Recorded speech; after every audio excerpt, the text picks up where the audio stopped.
When I first began watching the trail camera footage of this Nilgai Bull, I chuckled and wondered who was really watching whom.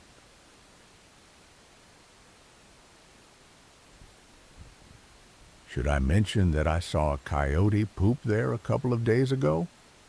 The thought made me chuckle.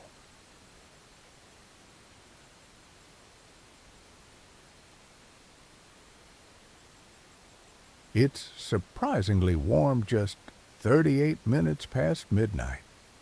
Nilgai were brought to the King Ranch in the 1920s in search of an animal that could handle the harsh conditions here.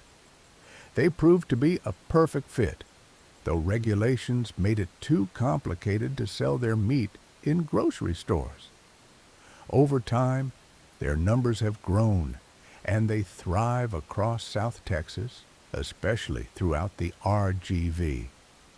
Not being cold-tolerant, they haven't ventured farther north than Kingsville, Texas.